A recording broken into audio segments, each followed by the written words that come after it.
How do histamines come into this? Well, if you've ever taken an antihistamine and it helped, then you can look at yourself as, okay, like there may be an underlying condition that antihistamines are helping, but is my body continuing to keep up? And do I want to continue down that cycle of having to take medication, or is this something that I can control? I'm talking about an underlying reaction that is caused because our body cannot keep up.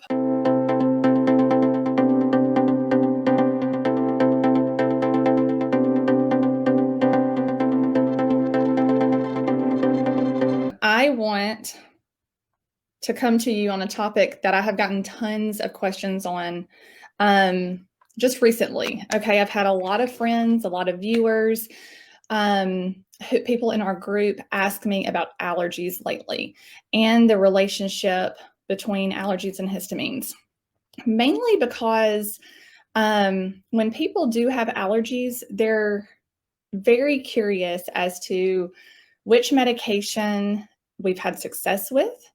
Have we taken allergy shots? Like, these are all the common questions that I get faced with based off of our journey.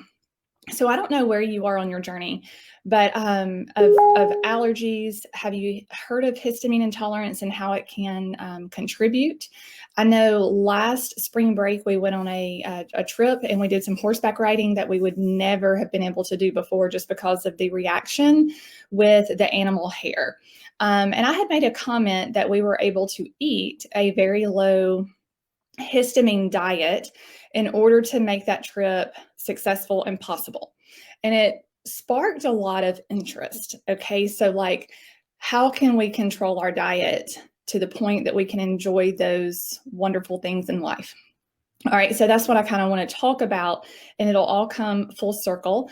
But there is that great connection between basically overload. So I've also talked about just a bucket. Okay, y'all, right now, like in our society, in our world, we are overloaded with information. We are overloaded with stress.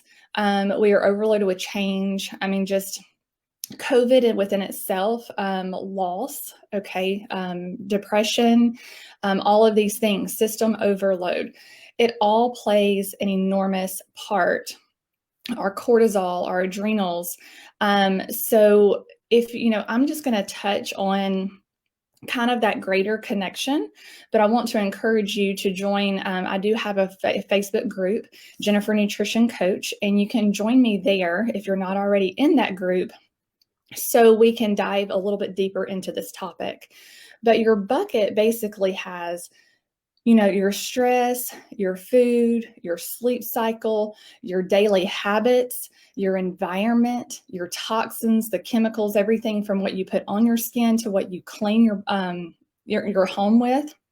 Like, all of those things play an enormous part of the reactions that your body then takes. Okay, and how well your body then handles any future stress, whether that be riding a horse and encountering that hair that is on the horse.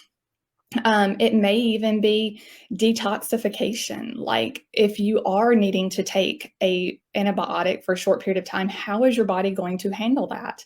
Like, is your body going to be able to detoxify and handle that appropriately? So, okay, the allergy and histamine connection, it was something that really hit home for us when we started our journey, because like, we had sleep issues, like enormous sleep issues that were related to allergies, histamines. So maybe you have that. Maybe you have hormonal issues, GI issues. You think of them separate, but guys, they're all interconnected. And how do histamines come into this?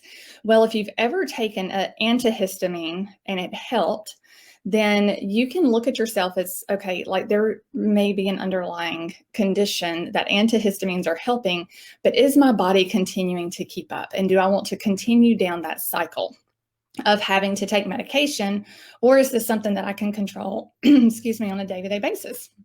So histamines also help us regulate estrogen. So this is where the hormonal factor comes in.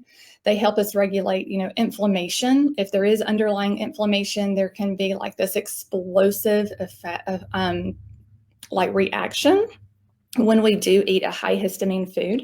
And that's really what I want to touch on, because I like to touch on, like, are there things that we can do before we go to a medication? I'm not at all against medication. We do have some that we take in our family to help with a condition called mast cell activation syndrome, which is a little bit further, like, beyond this histamine issue. And I will talk about that specifically, like, in the Facebook group, if you want to take this to a deeper level. But the other things that histamines help with is like regulating stomach acid. So if your stomach acid's high or low and it's not working appropriately, it's causing GI issues, then that is something to pay attention to. It also helps regulate your sleep-wake cycles. Okay, so if you're not going to sleep, you're waking up in the middle of the night, your food's not digesting appropriately, then you want to pay attention to allergies and histamines. It's not all anaphylactic. Knock on wood. I'm sitting here at a wooden desk, thank goodness. We have never like rushed to the hospital, gone into full anaphylaxis. We have come extremely close several times. But when I talk about detoxification, opening up methylation pathways, all of those things help you from, I guess, not getting to that point, but it also depends on the type of allergy that you have.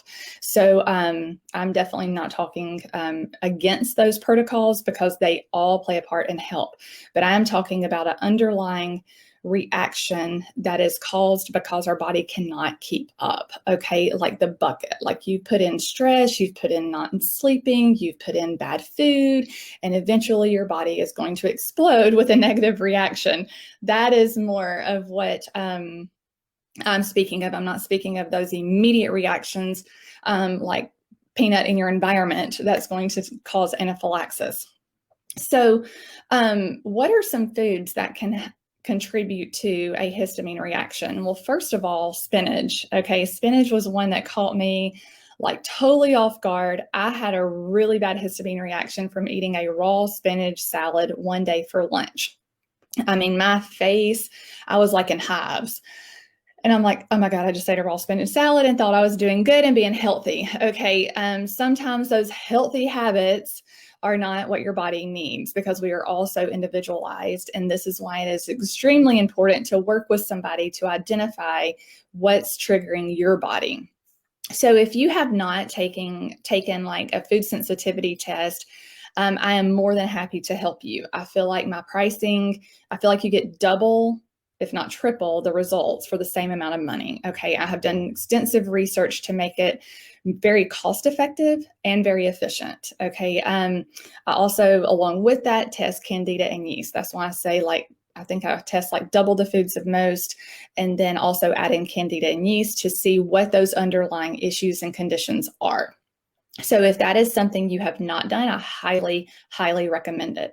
Okay, so spinach. If you have started this whole smoothie thing, which, don't get me wrong, we love smoothies. It gives your digestive system a break and allows you to, get the nutrients without your body having to break down all that inside your digestive system. So the smoothies are wonderful, but if you are going for that spinach smoothie, then perhaps it's not working for you. Okay, it can cause your body more harm than good. There's spinach is very nutrient dense and it's very good, but there's also some anti-nutrients in there. Spinach is very high in histamines and also oxalates. Okay, and if these terms don't make sense, again, join me in the group, because I go through all of that.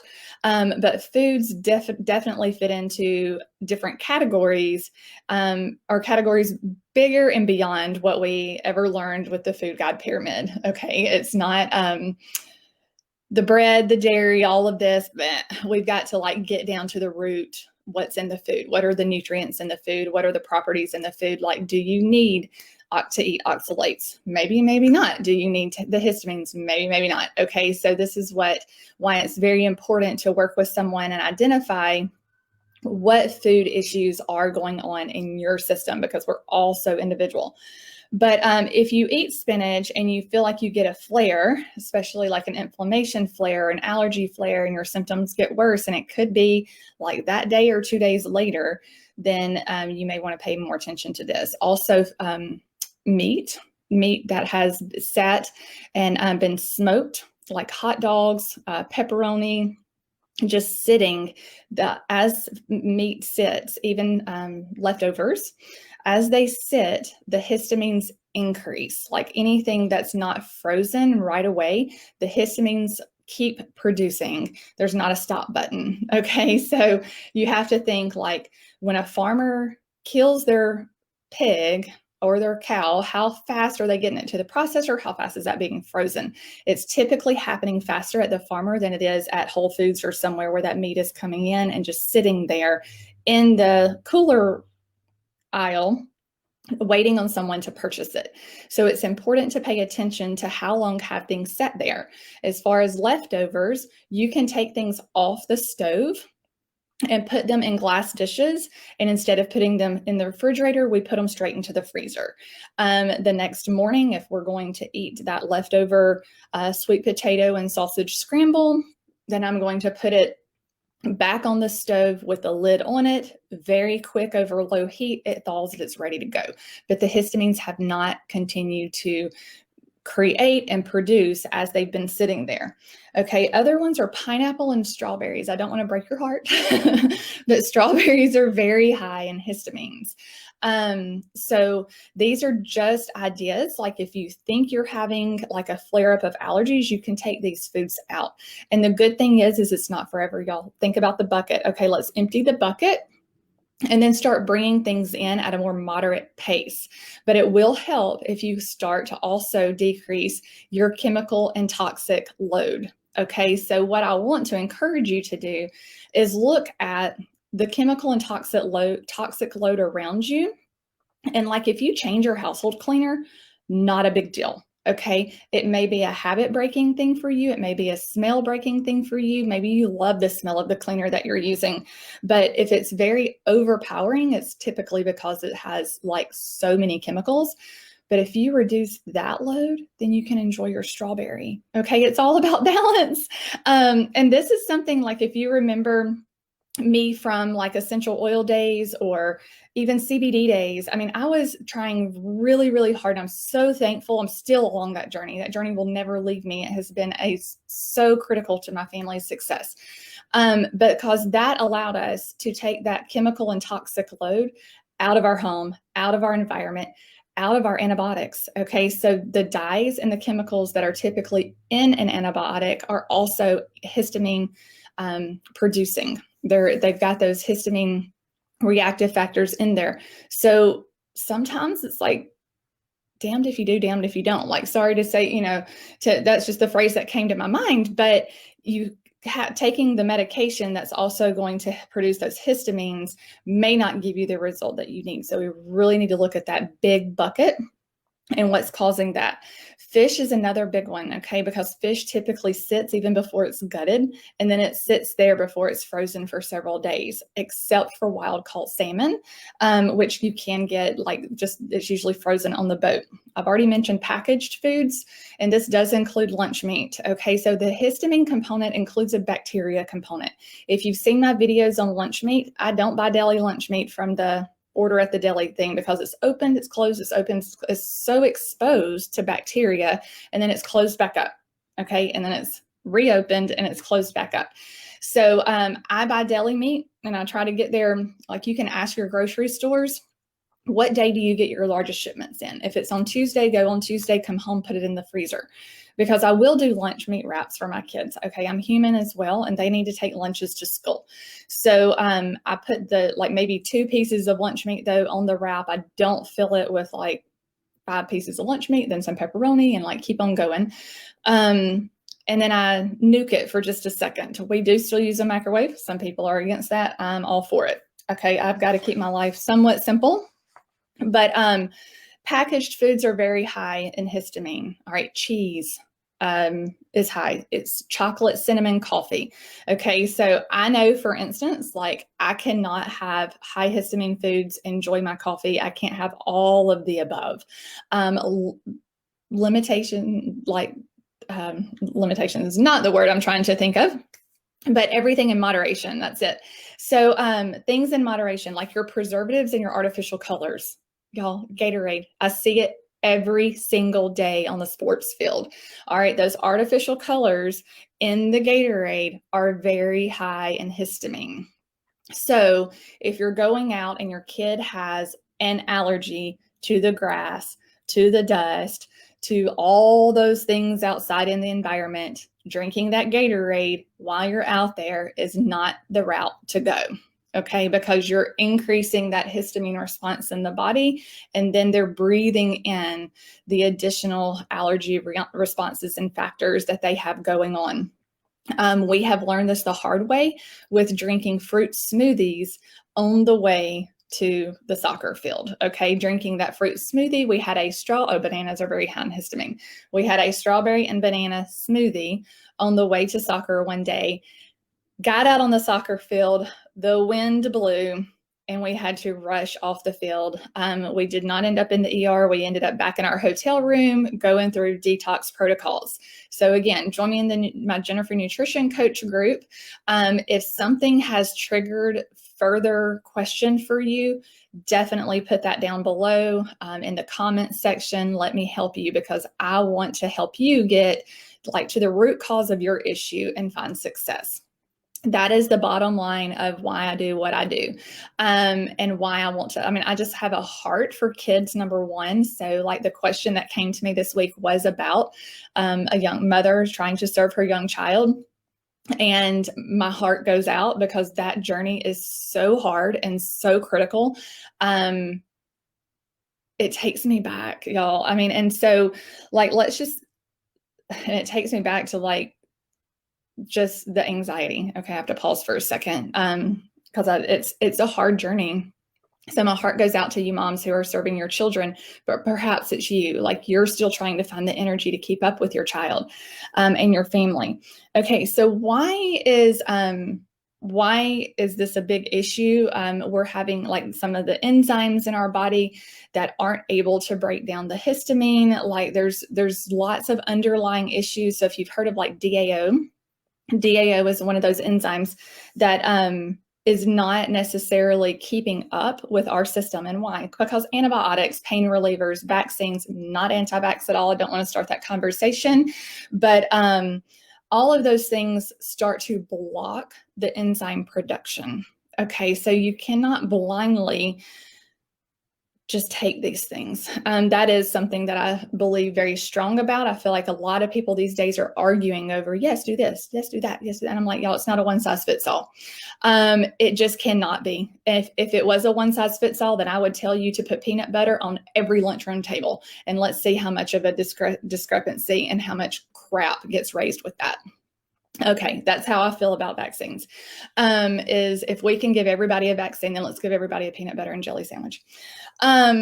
Because it doesn't work. Okay, somebody's going to go into anaphylaxis shock and somebody's going to die. But anyway, I'm not going to talk about that today. So you may not have had this problem forever. So one thing that I get asked is why now? Why is this just happening to me? So perhaps the inflammation in your gut is just not holding up anymore. Inflammation in your gut is a big, big problem. It starts to cause these enzyme breakdown problems. Okay, it's not able to keep up with your body. Food poisoning, perhaps you had food poisoning, perhaps you've run into mold toxicity or some other type of chemical toxic overload. All right, I've already talked about how we can start removing some toxic overload, some chemical overload from other areas of our body, because for me, or of our environment, for me, food has always been an extreme area of enjoyment. Okay, extreme area of enjoyment. That is something our family loves to do, is to cook, get creative, and eat. All right, so raise your hands if you're right there with me. So it is not my choice or my preference to remove food from you for a long period of time. Okay, my choice and my hope is to remove the foods that are irritating your body, heal your body, bring those foods back with extreme success so you can have an abundance of lifestyle and enjoyment. Okay, that is like my goal and my direction, but you have to do that treating yourself like an individual. Okay, not treating yourself as if you're going to fit in this box that the Google environment has helped you research and figure it out. If so, I would not be here and taking the courses. It took me, oh gosh, we went to many, many specialists. Okay, so perhaps you've gone down that road too. We went to gastroenterology. We went to, allergy, immunology, you name it, we were there. I can't even think of all the specialists right now that we had gone to. And every time I went to a new one, I had to start over because they were never communicating with each other. Like my story never followed me and it never like got better. It was just like, oh, well, why don't you go see him? Oh, why don't you go here? So I literally had to find several specialists to help me put all the pieces together. And then going back into school into functional medicine was like, okay, here we go. If I need to be the one to help heal my child, then who better? Okay, guys, who better than you? You're the one that knows your body. So gather your questions, put them in the comments. Join me over in Jennifer Nutrition Coach. I am going to be like harping on the topic of histamine intolerance this week, just because I have had a handful of people coming to me. Headaches and migraines are on the rise. Why? Because of the humidity in our air, the change in the weather, the spores of our plants are opening, and you're having that histamine reaction from the environment that we can't control. What you can control is your food, your chemical and toxic overload, what you're putting in and on your body. And we can we're going to dive deeper into how to pull those things, remove those from your environment to help eliminate that bucket overflow. Okay. So I hope this has given you just a little bit, just the tips to help you dig deeper, ask the right questions, and get to the root of what's going on. Anyway, I hope I see you over in the group. Again, it's Jennifer Nutrition Coach, and I will see you there.